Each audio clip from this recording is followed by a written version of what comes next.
Welcome to the Times Era podcast. I'm your host, Alan Guy Wilcox, and we are up to no good today because we have distinguished American surrealist poet, Thomas Townsley.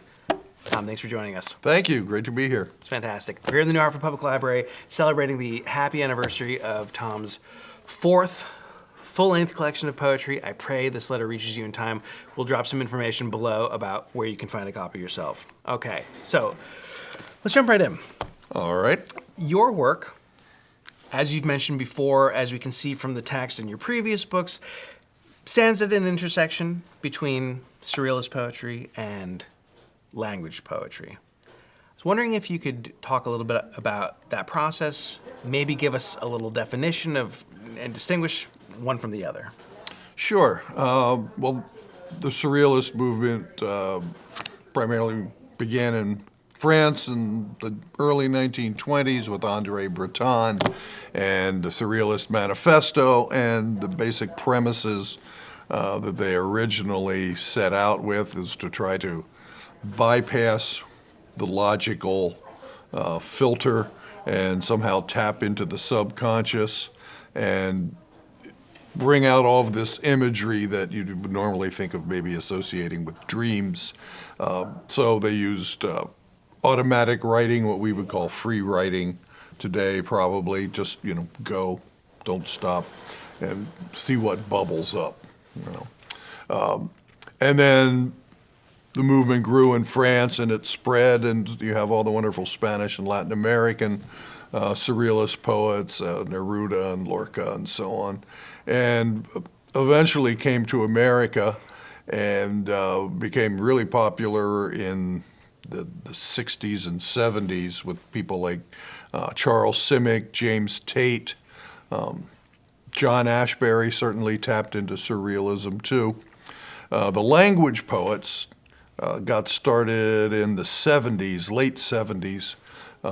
People like Ron Silliman, Charles Bernstein, and others, and their focus was primarily on the materiality of language and language practice and how language is used to reinforce political systems and so on. So they wrote really sort of experimental stuff trying to get you outside of your habitual language use.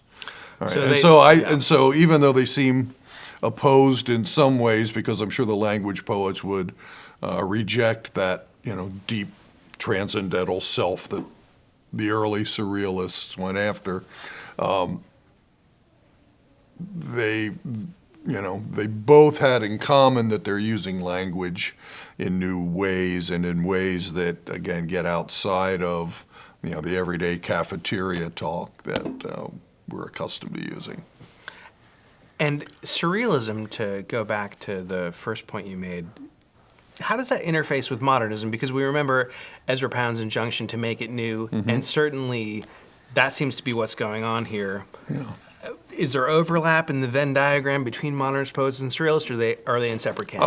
Surrealism is a branch of modernism as far as I'm concerned. I mean, because we're Americans, we tend to think of modernism as being associated with Pound and Williams and Eliot, but that's just one narrow branch of it. There were a number of movements going on in Europe, Dada and Surrealism, and other movements in the visual arts of Futurism and so on. So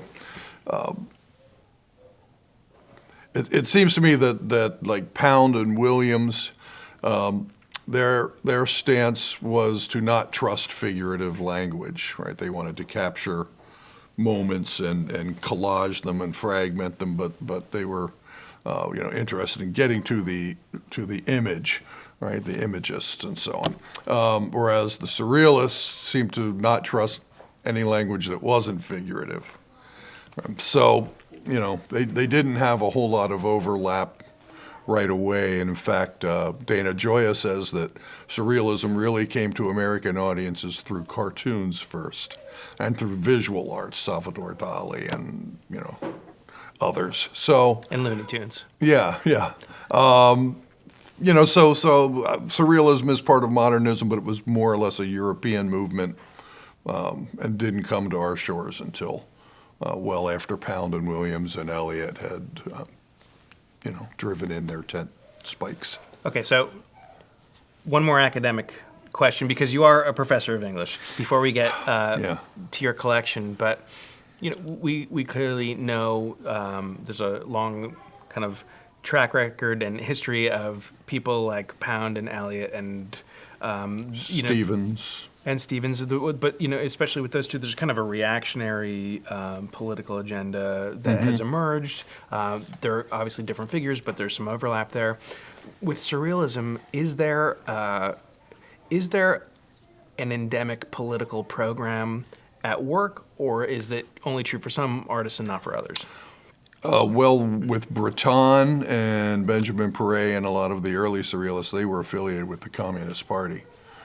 So the other side, from where Pound and Williams and Stevens to some extent were going, so much more far left. But I think after a while, surrealism became a technique, which Breton might not have liked. He wanted the whole revolutionary process, and he didn't want surrealism to simply be a literary or artistic movement, right? He wanted a new man, right? New world, new way of seeing things, a surreality. But it did become a set of literary and painterly techniques, I think, ultimately. So you have someone like Ashbery who makes use of surrealism, but also brings in a whole lot of other isms and techniques too. And he says, well, why not bring in my conscious mind as well? I'm going to mix them up. And so with Ashbery, it is that mixture of discourses that becomes interesting. So I think surrealism, Dean Young said too, I'm going to use it the way I want to use it. I don't have to listen to Andre Breton. It reminds me of an electronic musician, a brief aside, named Tom Jenkinson, who goes by the name Square Pusher, and he's a electric bass guitarist, but he often makes it sound like something totally different. And one of his kind of taglines is, who's to say when you put it in an artist's hands what it's supposed to be done with.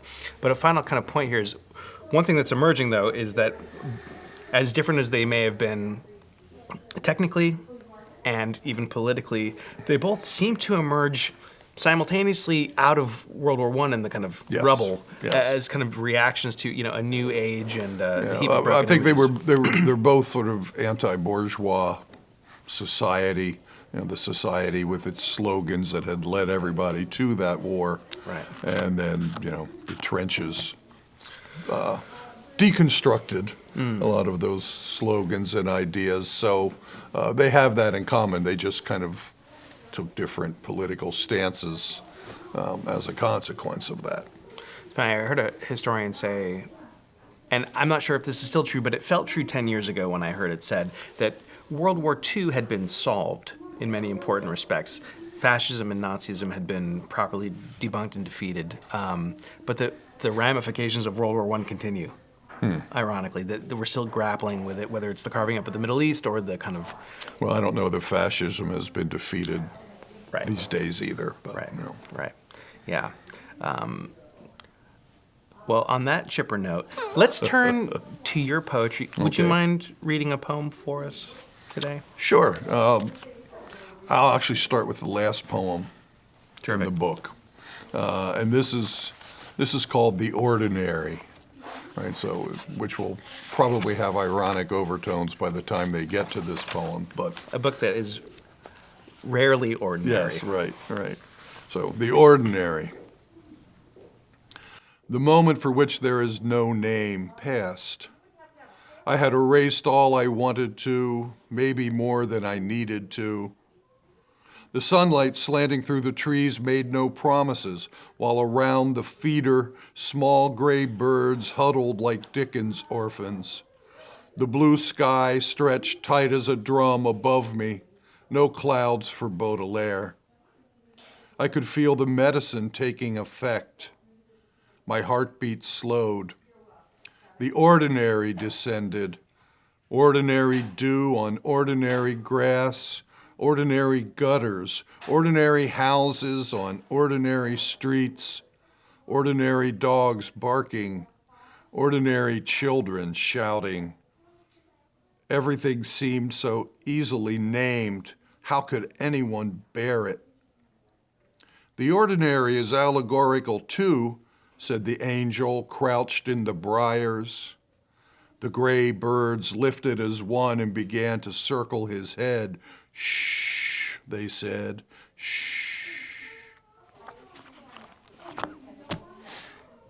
And there we go. There we go. And there we go. You send us off. It's kind of like an envoy, this poem, back into the world.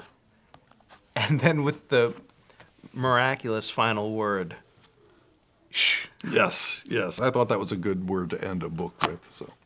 Well, it reminds. And I do have a little plaster angel in my backyard that the previous owner of the house left there, and I thought, why not? And there are briars growing up around it. Okay. So, I did have some real life inspiration for the poem. Well, it also it reminds. I mean, not to be a little pedantic, but just because it honestly reminds me of it. We talked a little bit in a previous conversation about Wittgenstein, and to paraphrase, that which we cannot speak about, we must pass over in silence. Yes. And it's kind of outside the walls of the book, so to speak. It's back into quiet time. Yes. Well, the gray birds are always there waiting to go shh. And speaking of things that are always there, the moon is a big presence in this book. Yes. And in all the books, actually. Okay. Or at least the last 3 or 4. Yeah.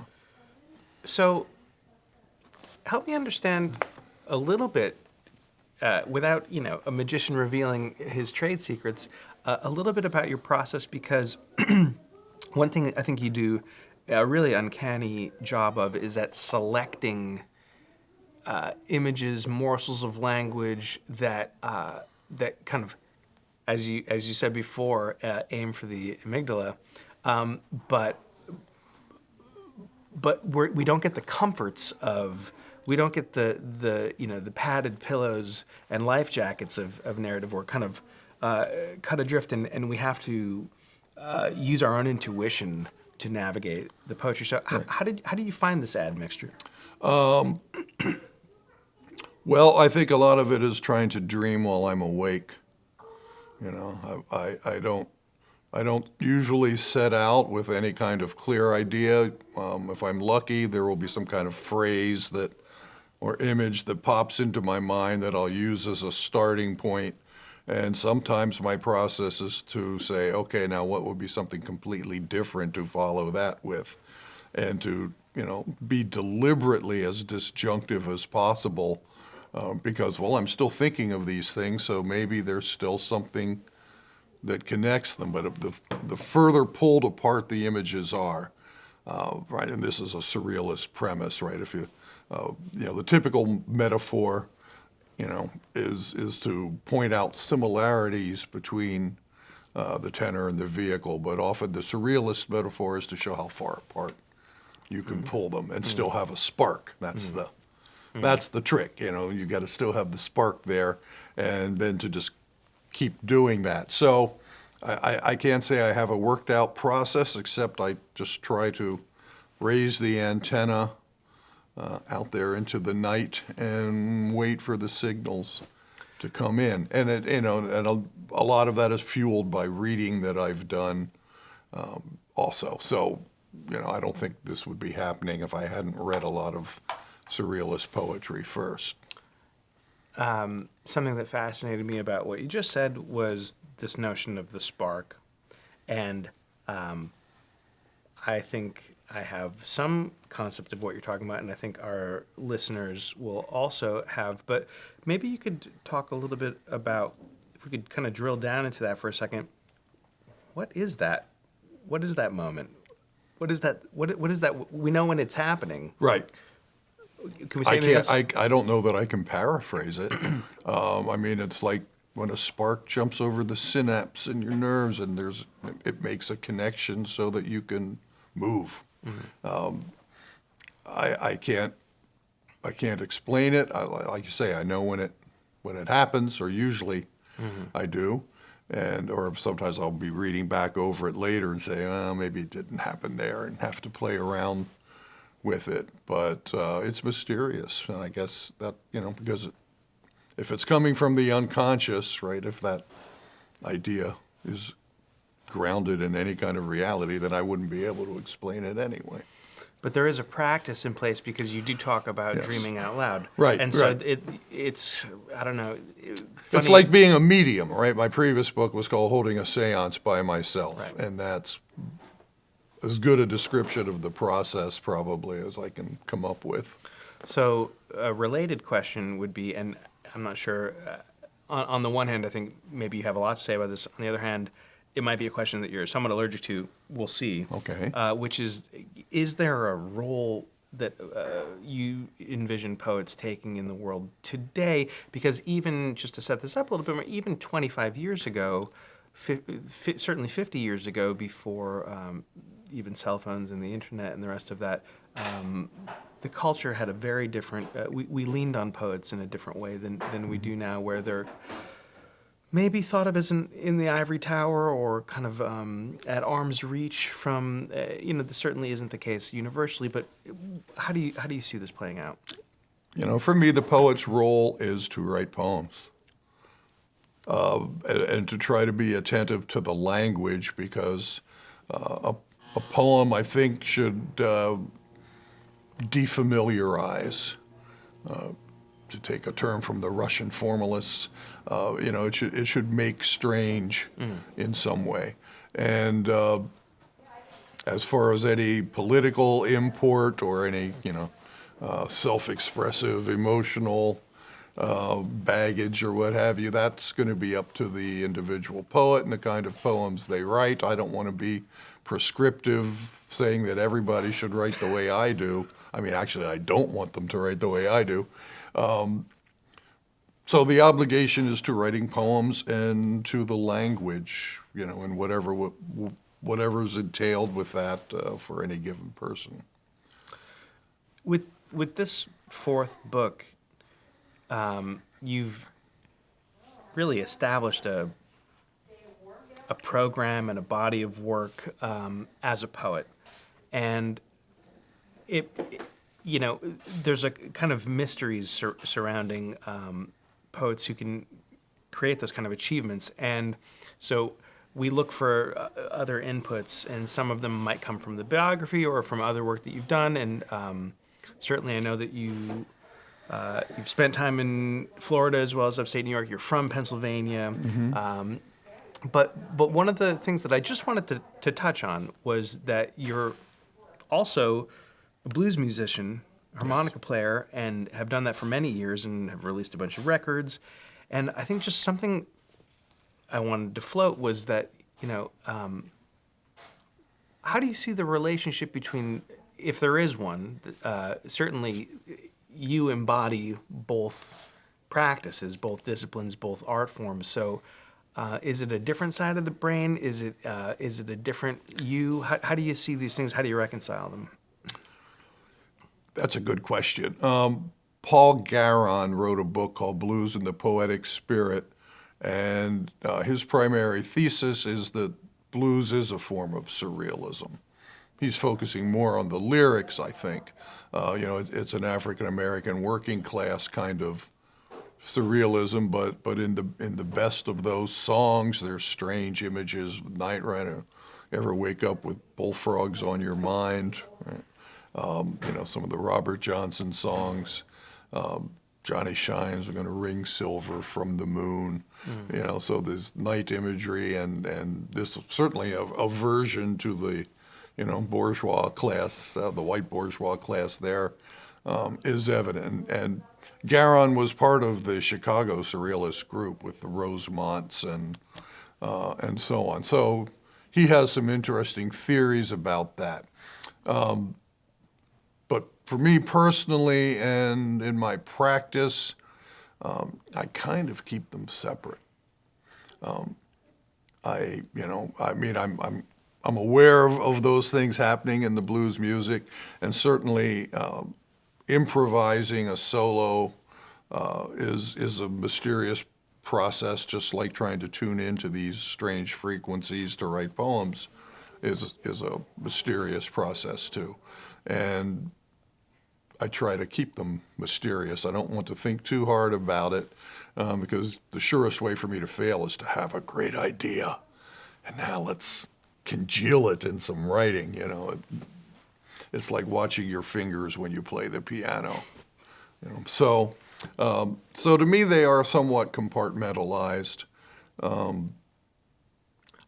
I'm sure they're twinned at the roots somewhere. Well, I mean, in a funny way, you've maybe inadvertently revealed a point of comparison in that, you know, if you're soloing, you don't want to be self-conscious about it. You want to be kind of present in the dream. Yeah.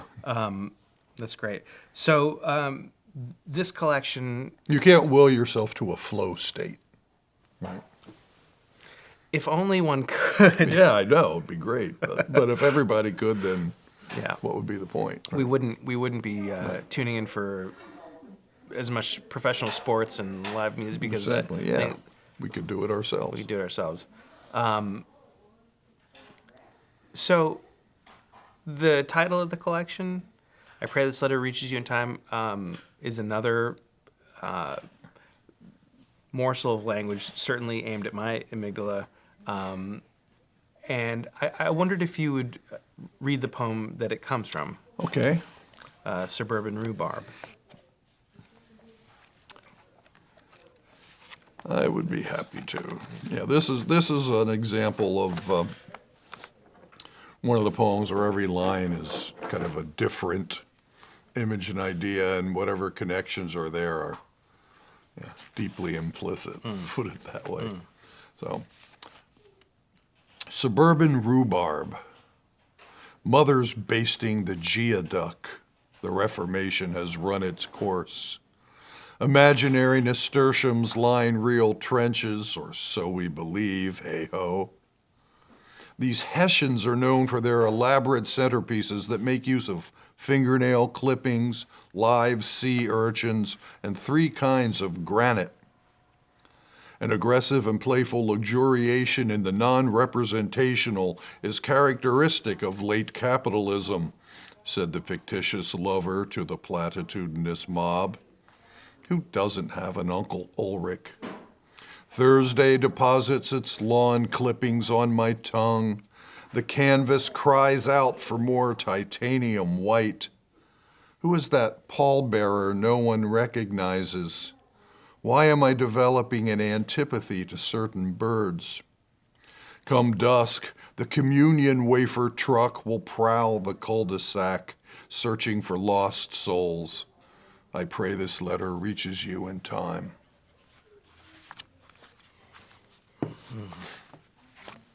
A line that leapt out to me hearing you read it this time is, this canvas cries out for more titanium white. And I think one thing that intrigues me about that is that the notion that the tools of the trade are maybe a bigger influence on the artwork we produce than we might at first think, maybe giving ourselves as artists, right, the primary credit, but actually if the canvas is crying out for the titanium white, not the artist in this case. So, and of course the titanium white can erase everything and bring you back to the empty page. Right? Clearing the mind between images. I mean, that's another way. Or white noise, the visual equivalent. And that brings us back to your first proper collection, if I'm not mistaken, Reading the Empty Page. Reading the Empty Page. That empty page image recurs constantly. Yeah. So I know that you've started to write again. I know that you've been... the next book's finished. I'm just waiting, and I'm on through the one after that, actually. Yeah. Wow. Well, we have a lot more. At least I think it's finished. I could go back and read it tomorrow and, disembowel it. But well, I think there is an expression, something like books are never finished, only abandoned. Right. So, well, with that, Thomas Townsley, thank you so much for joining us. Thank you very much. Have you back soon. The book is I Pray This Letter Reaches You in Time. We'll be putting show notes down at the bottom and links so you can go pick it up. Here at the New Hartford Public Library, beautiful place. If you like this content and want more of it, hit the subscribe button, click that notification bell, and stay tuned for a reading of Thomas Townsley's poem, The Diagnosis. Thank you for joining us.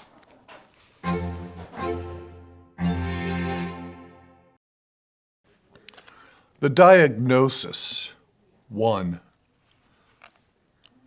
If night is for lovers, then why must it administer starlight through a syringe? Why must the moon press a cold stethoscope to my chest?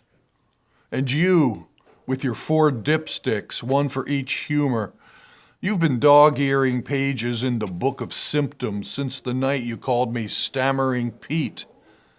You say I've got the wrong color accordion, my umbrellas won't sing, my spleen doesn't float like it should. I've got a cross-eyed heart and too much Leviticus in my brain. My uvula's aslant, I have a salt shaker for a tongue. Someone's been reading dime store novels to my pituitary, and now I'm weepy and semi-mystical and wish nightingales were indigenous. But what does it all mean, I ask you? What do these symptoms portend? Stammering Pete, you say? We have to run more tests. 2. Diagnosis, from the Greek dia, apart, and gignoskein, recognize or know. The flux of everything pulled apart by the prism of the senses. And then each part affixed to a word or words, a pin for every butterfly. The body as text, pain as misreading. The prism of language, overlaying that of the senses, and sometimes substituting for them, as now. The Greeks had words for 8 types of love, you say, but no single word for love in general, kind of like the Eskimos with snow. Which word would you choose, I ask? And then, say, what's that needle for? If you multiply the 8 types of love times the 4 humors, you have 32 possibilities, you say. Once this is understood, we'll know where to apply the leeches more effectively. I look at you standing there in your gold lame lab jacket. What's the Greek word for minnows breaking the surface of a lake beneath my skin? What's the word for xylophone spine, for there's a theremin in my groin? Why do I feel like a dozen characters out of Ovid all at once? Why have the gods turned into glass, and why am I bleeding flowers? The problem could lie with your root metaphors, you say. You know, the ones you live by. They may not be shared by the culture at large. That would explain your dis-ease, not to mention your choice of wardrobe and your ambivalence toward any sort of narrative. But I don't understand. I merely seek the convulsive beauty beneath the facade of appearances, I say. Well, as long as you're strapped to this gurney, we may as well conduct a biopsy or two, you reply, if for nothing else than for old time's sake. And by the way, I'll be using a local anesthetic because it's vital that you maintain consciousness throughout the procedure. Understand? I think so. Good. It might help to close your eyes, but they're already closed. I feel the cold wetness of what I assume is some kind of antiseptic. Okay, you're going to feel a little pinch, you tell me. I do. 3. Someone is reading aloud from the Book of Symptoms. Do you believe night is for lovers, that the wings of desire, gold-veined and diaphanous, can survive machine washing? Or that these death's head moth cocoons your significant other's been leaving under your pillow represent turning points in your relationship? Do you sometimes confuse mode and genre? Do you believe l'amant juste is more often than not a gerund? Do you believe the heart is a spiraling stair, that it has its own elevator music, and that its outlook is primarily medieval? Do your mirrors catch fire? Do you often find yourself narrating something that isn't quite a story? Does your imaginary lover call you Stammering Pete? Do you experience synesthesia whenever the moon goes behind a cloud? Do you believe that in some poems the butterfly's wing tears loose from its pin and beats frantically against the page? Do you believe the final word is ash, and we never hear it spoken, though it's written everywhere? Yes, I say, yes to everything. And do you believe your eyes are still closed, or are you just pretending? Ah, I say, Doc, I think you're on to something.